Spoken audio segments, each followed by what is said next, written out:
No niin, hyvää päivää. Tänään olisi tarkoitus tehdä tämmönen pienmuotoinen tilannepäivitys, missä mennään 240 kanssa ja mitä kaikkea tässä kuukauden aikana nyt on keretty touhuilemaan.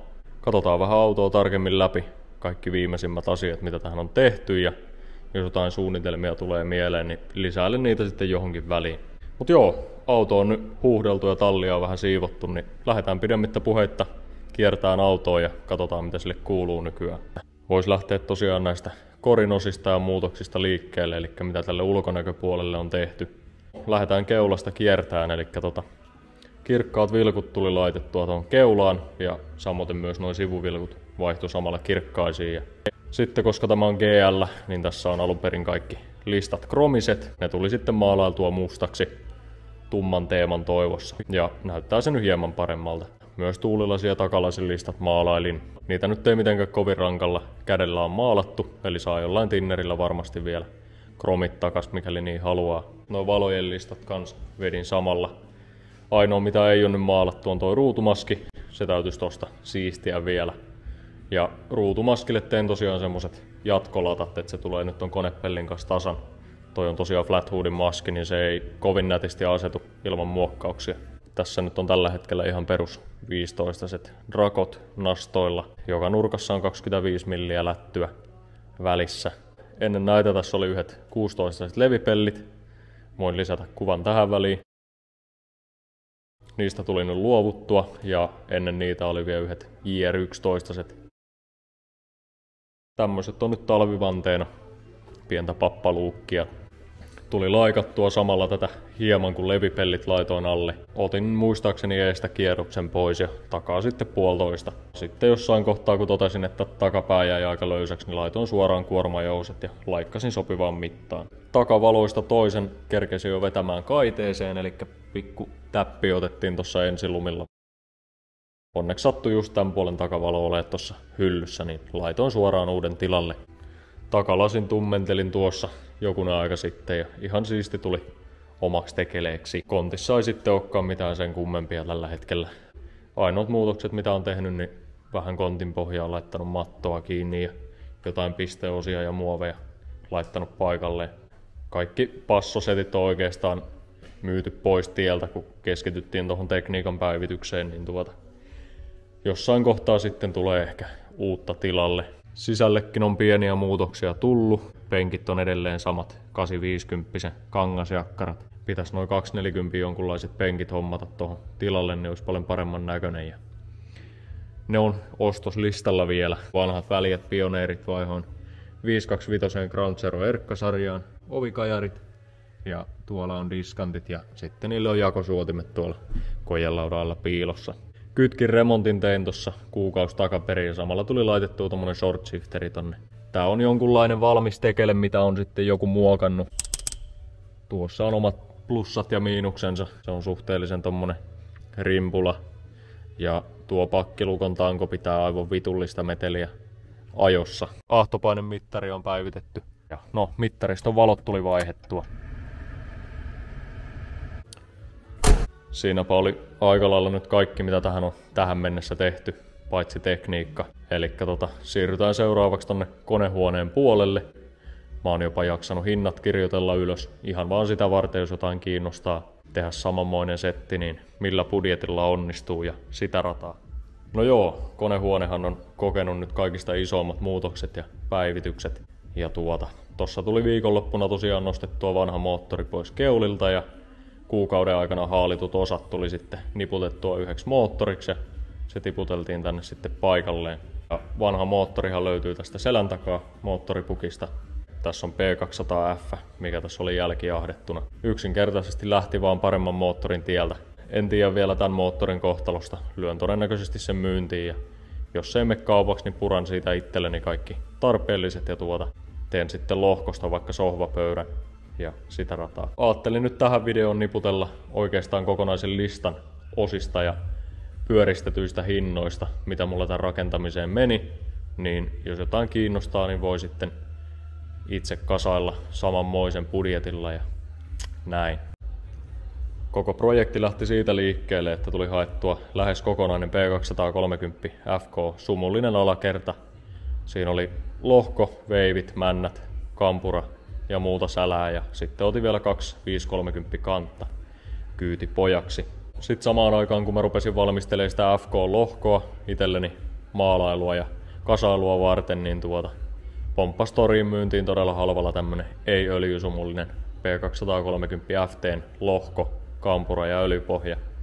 Ja mä sitten päätin hakea ne ja sen jälkeen ajattelin, että katsotaan kumpi on parempi, tehdään siitä itselle sitten moottori ja toinen pistetään myyntiin tai muuksi aihioksi. No tää P230 FT-lohko sitten oli paljon parempi kuntoinen, päätin säästää sen ja myin sitten FK-lohkon pois. Säästin tietysti siitä kaikki veivit ja kampurat ja muut. Ja tää lohko selvisi ihan hoonaamalla. Laitoin tähän veiveille 40 ja turbomännille noin 60 hintaa. Se on semmonen aika realistinen sen kuntosista. Ja ne on nyt siellä paikallaan tosiaan ja niillä pitäisi olla noin 300 heppaa kestävä, suhteellisen luotettava tekniikka. Ja sitten runkolaakerit uusittu, KK-laakerit uusittu. Runkolaakerit oli noin 75 € ja KK-laakerit noin 35 €. Tarvikkeita kaikki, eli ei ole käytetty mitään ACL tai vastaavaa. Kaikki moottorin tiivisteet ja stefat YMS noin 120 €. Vaihtelee kyllä tosi paljon, riippuen siitä, että minkä laatuiset ne tiivisteet on ja mitä se paketti sisältää ja näin poispäin. Kannen tiivisteen hommasin erikseen, en käyttänyt sitä mikä oli siinä sarjassa. Hommasin Victor Range ja se oli noin 25 €. Kannen pultteena mä käytin kovia 12.9, ei ole mitkään arppilaiset, vaan ihan perus vakiokannenpultin tyyliset, mutta semmoisilla kuusiokolokannoilla ja prikoilla. Ne oli noin 40 € ja eipä niitä nyt varsinaisesti tähän tarvi, mutta eipä tarvi joka kerta vaihtaa, jos kantta pitää nostella. Vesipumppu uutena 40 tuli ja sitten jakopää kiristimellä noin 45 € ja kaikki apulaitehihnat uusin samalla. Niistä tuli about 20 € halvimmista. Sitten lämpöanturit uusin kummatkin moottoriohjaukselle sekä mittaristolle. Ne oli about 40 kans ja öljynpaineanturin vaihoon uuteen 10 luokkaa ja YKK-anturi noin 40. Kampuralle silmälaakeri ja noin 4 €. Ja sitten moottorin harvinaisin osa löytyy kannesta. Sinne tuli hommattua K-nokka. Se on toiminut tässä paketissa nyt oikeastaan tosi hyvin, ei mitään ihmeempiä.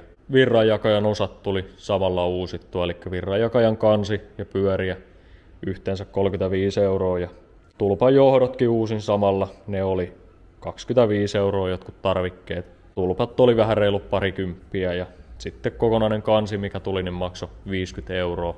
Sille ei tehty muuta kuin putsattiin vaihoin kaikki murtuneet pinnapultit ja löin nippuun. Ja moottorille tollasenaan tuli uudelleen rakennettuna noin 869 € hintaa, eli ei juurikaan paha. Noilla tommosilla budjettiosilla saatan helposti alle tonniin rakennettua.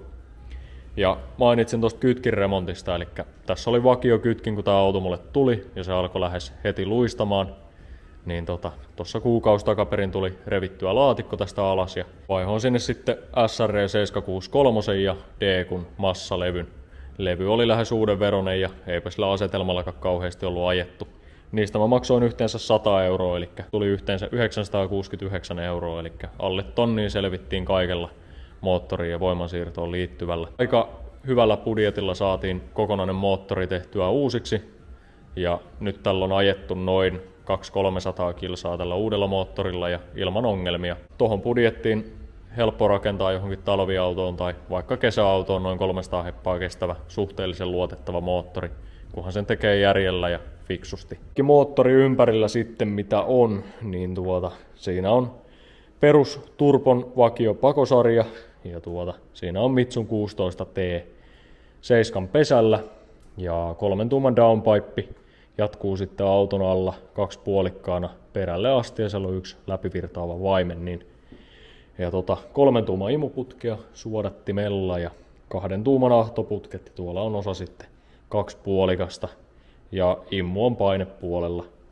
Ja sitten täältä löytyy toi välimallin täysalumiininen kuuleri. Suuttimina toimii 3500 cc R:n ruskeat suuttimet. Ja siellä on bensaboksissa 3500 suuttimille tehdyt lastut 1 kilon paineelle ja 3 tuuman maffille. Sitten siellä on kultainen sytkäboksi, sekin on jonkunlainen tehty lastu sisällä.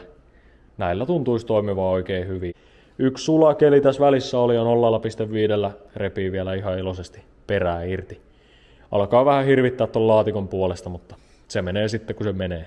Sitten mä tässä koneen ympärillä ei mitään sen kummosempia olekaan. Se on pidetty nyt aika lailla tuolla OEM-luukkina. Mulla oli tässä ennen tosiaan HX35 holsetti 12 pesällä ja 50 ulkoisella portilla ja screamerillä.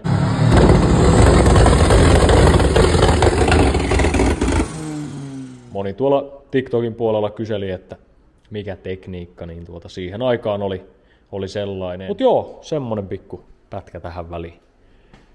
Muista heittää kanavaa tilaukseen, tykkäystä videolle ja seuraa someja, löytyy deskistä. Ja me nähdään sitten varmaan ensi videossa ja se on moro.